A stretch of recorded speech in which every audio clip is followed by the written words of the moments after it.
Vamos falar agora sobre os capítulos 5 a 8 de 1 Coríntios. 5, 6, 7 e 8. E o 5 já começa falando sobre um problema de imoralidade dentro da igreja, escandaloso. E Paulo ficando escandalizado com isso, como que eles poderiam continuar tolerando isso sem tomar alguma providência.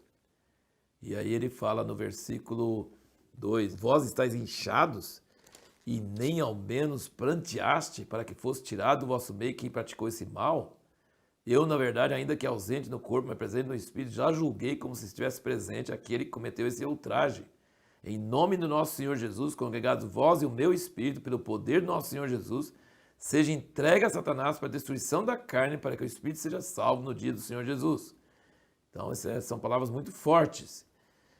Não podemos ser coniventes com o pecado na igreja. Isso não pode ser feito. Jesus mesmo falou em Mateus 18 que nós devemos repreender o irmão, se não nos ouvir, levar mais um ou dois, e se não ouvir esses, que deve ser levado à igreja, e se não ouvir a igreja, deve ser excluído, deve ser considerado como gentil e publicano. Então, o que significa ser considerado como gentil e publicano? Significa que não está mais na igreja, não é considerado mais como irmão. Aqui, mais adiante, nesse capítulo 5, ele diz, no versículo 9, já por carta vos escrevi que não vos comunicasse com os que se prostituem. Com isso, não me referi à comunicação em geral com os devassos deste mundo, ou com os avarentos, com os roubadores, com os idólatras, porque então vos seria necessário sair do mundo. Mas agora vos escrevo que não vos comuniqueis com aquele que, dizendo-se irmão, for devasso, avarento, idólatra, maldizente, ou beberrão, o roubador, com esse tal nem sequer comais. Pois que me importa julgar os que estão de fora, não julgais vós os que estão de dentro? Mas Deus julga os que estão de fora, tirai esse iníquo do meio de vós.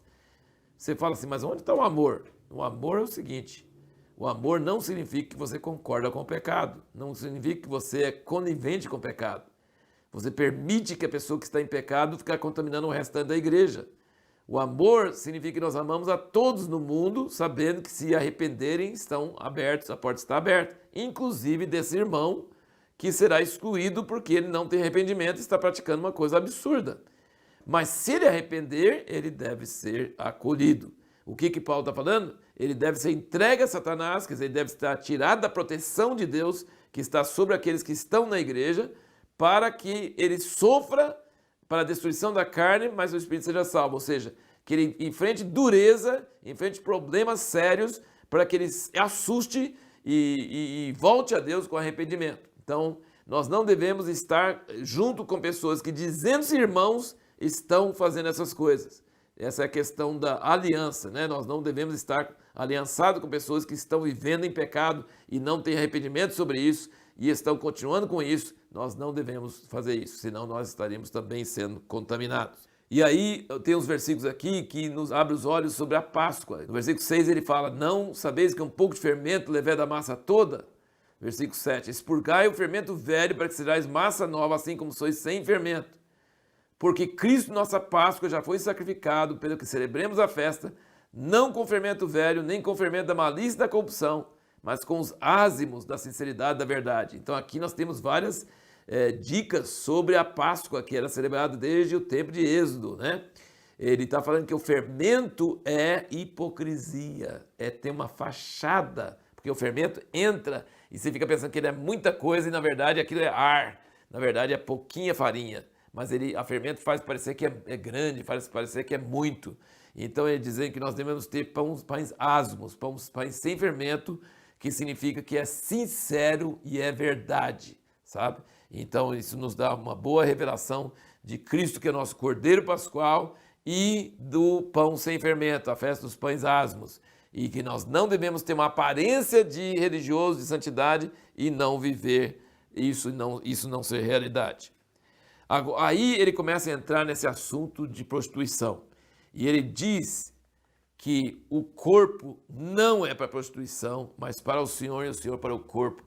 Hoje em dia as pessoas pensam que fazer sexo com alguém, é apenas uma ação com o corpo, uma coisa biológica, coisa física. Não é. Afeta a sua alma e afeta seu espírito. Ele diz, a comida, sim, tudo é lícito, mas nem tudo convém, sobre a comida. mas sobre o corpo e o sexo, não. Ele diz, aquela pessoa que se une à meretriz se torna uma só carne com ela, a prostituta. Mas aquele que se une a Cristo é um só espírito com ele. Então, quando nós temos sexo com alguém, nós estamos fazendo uma união que está contaminando a nossa união com Cristo. E ele fala, nosso corpo é santuário do Espírito Santo. Então, não é só o Espírito. A pergunta que nós fizemos, nós falamos no último vídeo, é que é uma heresia pensar que o que nós fazemos no corpo não é importante para Deus. O corpo vai ser ressuscitado. O corpo é importante para Deus. Não é só coisa espiritual que é importante para Deus. É o nosso corpo que nós fazemos com nossos membros. Ele é a habitação de Deus. Ele é morada de Deus. Ele é santuário de Deus. Eu não posso pegar esse santuário de Deus e unir com uma prostituta, ou unir com uma fulana qualquer. Eu preciso ser um corpo santificado e não só um espírito santificado. Então isso é muito forte que ele fala aqui. E aí entramos no capítulo 7, que fala sobre o casamento, se deve casar, não deve casar, como é que deve ser. E o importante desse capítulo 7 é que Paulo faz diferença entre o que Deus ordena sobre o casamento, que é uma coisa irrevogável, e sobre conselhos que o Paulo dá sobre o casamento. Ele acha que naquele tempo, do jeito que as coisas eram, que era melhor não casar. Mas se a pessoa não aguentasse, que ela casasse, que não era pecado. Mas se não casasse, que era melhor, porque a pessoa podia cuidar mais das coisas de Deus do que das coisas daqui da terra. Estar livre de preocupações. Então, assim, é muito interessante você ler o capítulo todo e ver que em alguns lugares ele diz o Senhor, não eu. Outras vezes diz eu, não o Senhor. Mas ele diz, o meu conselho é interessante, meu conselho é bom, eu sou uma pessoa temente a Deus. Mas não é ao mesmo nível que Deus falando. Tem coisa que Deus fala sobre o casamento que a gente não pode desobedecer.